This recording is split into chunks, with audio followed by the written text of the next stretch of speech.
एक दिन आप लोगों को बतलाए थे कि गीता हमारे विभिन्न स्वरूपों का साधन बतलाने वाली अद्भुत ग्रंथ है। जैसे सबसे पहला स्थूल रूप देख लीजिए, शरीर, फिर हुआ प्राण, फिर हुआ मन, फिर हुआ बुद्धि, फिर हुआ अहम। हमारे जीवन के अनेक आयाम हैं। जैसे प्रथम आयाम हो गया शरीर, हमारा स्थूल शरीर। तो श्री कृष्ण ने गीता में स्थूल शरीर का क्या साधन बतलाया। फिर आता है प्राण, तो प्राण का क्या साधन उन्होंने बतलाया। फिर आया मन, तो मन का साधन उन्होंने क्या बतलाया। फिर आई बुद्धि, तो बुद्धि का साधन क्या बतलाया। फिर अहं, तो अहं का साधन उन्होंने क्या बतलाया।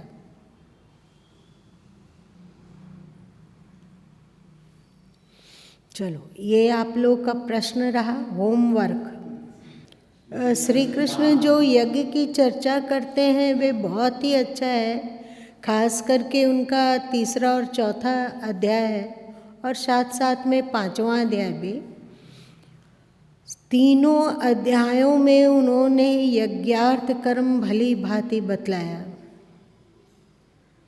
भली भांति यज्ञार्थ कर्म को बतलाया। और यज्ञार्थ कर्म का पूरा खाका कहाँ मिला। अब इसमें अपने तीसरे चौथे 5वें अध्याय में यज्ञार्थ कर्म को समझा, अनेक यज्ञों की चर्चा उन्होंने की। पर जब हम लोग 18वां अध्याय में पहुँचते हैं, और 18वां अध्याय में श्री कृष्ण 3 कर्म बताते हैं, सात्विक कर्म, राजसी कर्म और तामस कर्म। तो जो उसमें उन्होंने सात्विक कर्म का तो उसमें उन्होंने ये चारों सूत्र को बतलाया है। कर्म निष्काम हो, और कर्तापन का अहंकार ना हो, राग द्वेष से प्रेरित ना हो, और वे लोकहितार्थ हो। जो कर्म हम अब किसी राग और द्वेष से प्रेरित होकर करते हैं, जैसे हम लोग अपने शरीर के प्रति जो कर्तव्य करते हैं वो कहीं ना कहीं राग से प्रेरित है। सही। अभी हम लोग यहाँ पे स्वेटर वगैरह पहन के बैठे हैं, या मफलर लेकर बैठे हैं, या अपने आप को ठंड से बचाने का भरपूर उपाय करके बैठे हैं, तो क्या लगता है इसमें हमारी 2 दृष्टि हो सकती है। एक शरीर के प्रति राग, और दूसरा ये शरीर ईश्वर का है, और अभी बहुत सारे ईश्वरीय कार्य इस शरीर से किया जा सकता है। इसलिए मफरल स्वेटर पहन के बैठना और उसका यथोचित देख रेख करना। अब बताओ हम लोगों में क्या है। कभी आपने समीक्षा की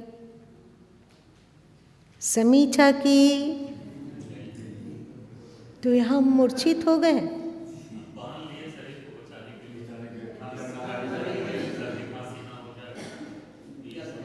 तो इसका मतलब कि अभी हमने जो पहना ओढ़ा, मफलर लिया, अथवा और इनर पहना या कुछ भी किया, ये यज्ञार्थ कर्म नहीं रहा। क्योंकि इसमें हमारा उद्देश्य शरीर को स्वस्थ रखने का था। लेकिन शरीर को स्वस्थ रख के फिर होगा क्या। हाँ, ये बात जाने दीजिए। अभी हम लोग का क्या है, इस शरीर के हम लोग क्यों रक्षा कर रहे हैं। कहीं ना कहीं राग है। सच्ची बात है कि कहीं ना कहीं राग है।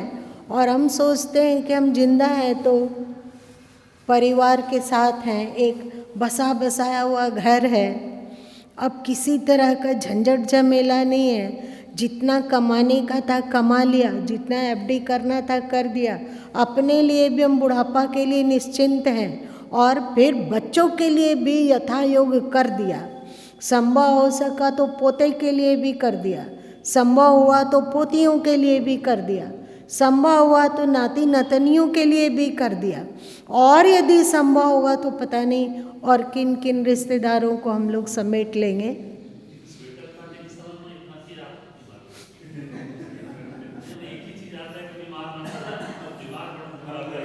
तो जो लोग, तो ये तो कर्म राग से प्रेरित हो गया ना, राग से प्रेरित है कि हमारा शरीर स्वस्थ रहे। लेकिन प्रश्न ये उठता है कि शरीर को स्वस्थ रखने से क्या होगा। देखिए वहाँ पर हमारा लक्ष्य क्या है, ठीक से देख लीजिए। जिंदा रहना और जो हमने अर्जा है उसको ज़्यादा से ज़्यादा दिन तक उसका उपभोग करना, और क्या रहा।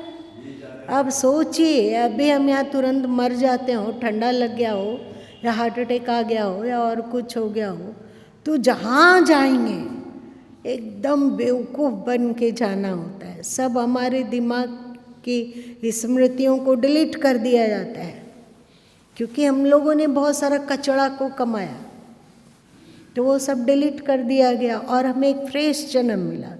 वो छोटा सा बच्चा को तुम देखो, याद करो कि हम लोगों को फिर वही बनना है। डरावना नहीं लगता है आप लोग को क्या? फिर से वो छोटा बेमत, क्यों रो रहा है बच्चा, क्यों परेशान है, क्यों चीख रहा है, कोई अता पता नहीं, वो बता भी नहीं पा रहा है। फिर से शुरू वही कहानी ABCD, फिर डिग्री लो, फिर जॉब करो, फिर पैसा कमाओ, फिर परिवार बसाओ, फिर बच्चे लाओ धरती पे, फिर बच्चों में मोहित हो जाओ, फिर पत्नी या पति में मोहित हो जाओ, फिर अपने रिश्तेदारों में मोहित हो जाओ, फिर जो इसके द्वारा कमाया गया घर है उसके प्रति ये मेरा है, फिर जो हमने अर्जा पैसा FD किया तो उसके प्रति भी है। हाँ, फिर से सब वही करना होगा। आप लोग को डर नहीं लगता है क्या? फिर से वही, फिर अब टीनेज हो गए, यही ना, और उसका फिर से विपरीत शरीर को उचक उचक कर देखो। अरे जीवन को और कुछ चाहिए कि बस इतने ही में समाप्त खत्म? तो जो भी हो, हम लोग शरीर की रक्षा कर रहे हैं, ठंड से बच रहे हैं, बीमार हैं तो दवा ले रहे हैं, और जो मेडिकल साइंस, चाहे वो आयुर्वेद हो, चाहे वो अंग्रेजी दवा हो, चाहे यूनानी हो, चाहे कुछ हो, उसके पीछे कहीं ना कहीं शरीर के प्रति राग है। इसलिए ये यज्ञार्थ कर्म नहीं है। उसी तरह आप समीक्षा करते जाओगे ना तो पता चलेगा कि हम लोग यज्ञार्थ कर्म क्या करते हैं। आप ही बताइए ना। जो हमारे मन को अच्छा नहीं लगता है, अगला उस तरह की कोई दूर में ही बानी बोला, वो देखो अपने को सत्संगी कह रहे हैं, बड़े धूर्त, विश्वास करने योग्य नहीं है, और ये बात आपके कान में चली गई, आपके मन को ये अच्छा लगा? अच्छा लगा? अब मन को अच्छा नहीं लगा तो फिर हम लोग कैसे हो जाते हैं? अंदर में तो एक आग लग जाती है कि वो हमें बोलने वाला होता कौन है, उसका हम कमाई खाते हैं क्या? और उसके प्रति एक चिढ़ पैदा हो गया, क्योंकि वो बात हमारे मन को अच्छा नहीं लगा। अब बताओ, ये यज्ञार्थ कर्म है या और कौन सा कर्म है? राग तो है, यज्ञार्थ कर्म नहीं है। अब आप देखिए, आप अपने पोते से प्रेम कर रहे हैं, पोते को गोद में लिया, हृदय से लगाया, उसको चुप कर रहे हैं, उसको आई कर रहे हैं, उसको सोच रहे हैं कि बच्चा खुश रहे। ये बताइए कि ये यज्ञार्थ कर्म हो रहा है कि कौन सा कर्म है? फिर हम लोग हैं कितने पानी में, कभी जांचा? जब तक हम लोग होश, इसीलिए गुरु माँ कहते हैं कि होश को सघन करो, होश को सघन करो, होश को सघन करो। क्या इसे यज्ञार्थ कर्म नहीं बनाया जा सकता था? पोते अथवा पोती अथवा नाती अथवा नतनी को गोद में खिलाना क्या यज्ञार्थ कर्म नहीं हो सकता था? हो सकता था, लेकिन हम लोग मूर्छित रहे तो वो तो यज्ञार्थ कर्म हुआ ही नहीं, वो बंधन प्रद कर्म हो गया। सही ना? बंधन प्रद कर्म हो गया। उसी तरह कुछ भी देख लो, कुछ भी देख लो। अब हम लोग श्रीमद् भगवत गीता को अथवा बीजक अथवा और किसी संत बानी का मन में विश्लेषण कर रहे हैं और उसका चिंतन कर रहे हैं और निर्णय कर रहे हैं कि यहाँ पर क्या बोला जा रहा है और क्या नहीं बोला जा रहा है, तो ये यज्ञार्थ कर्म है या क्या है?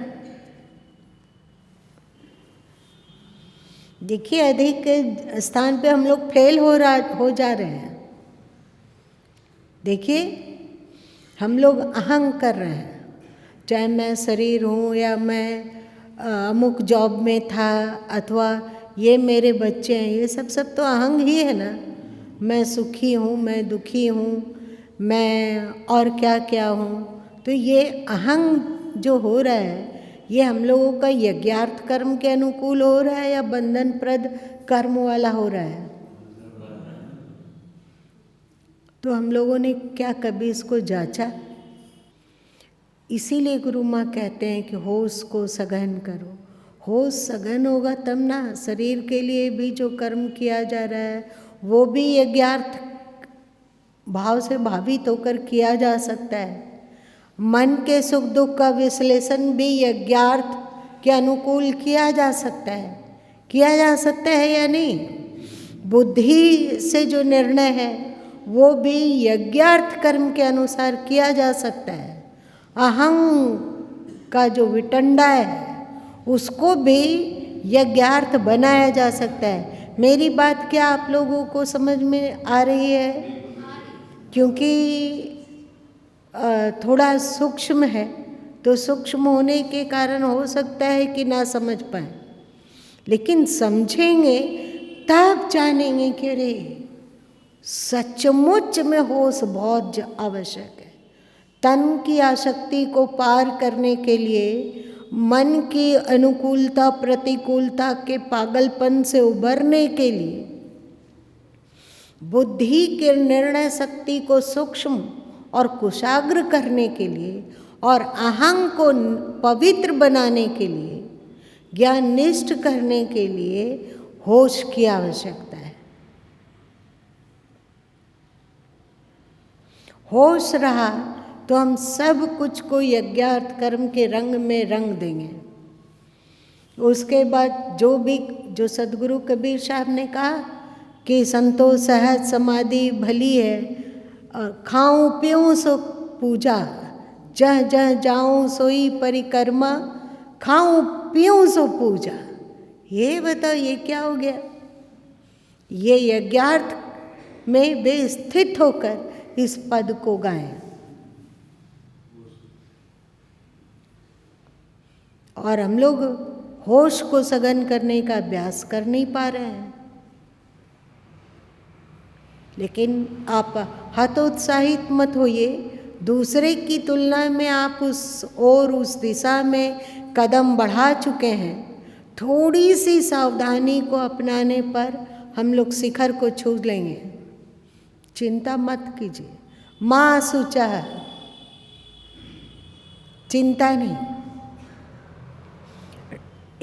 उस दिन गीता जयंती के दिन बोला गया था कि ना डरो, ना हटो और ना हटो ना डरो, गीता को पढ़ो।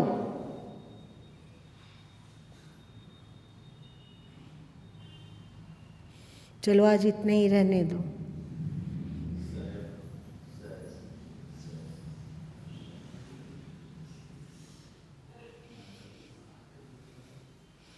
रोज रोज एक विचित्र सूत्र मिल जाता है जो दिल दिमाग को हिला देता है। सही कि गलत? चलो।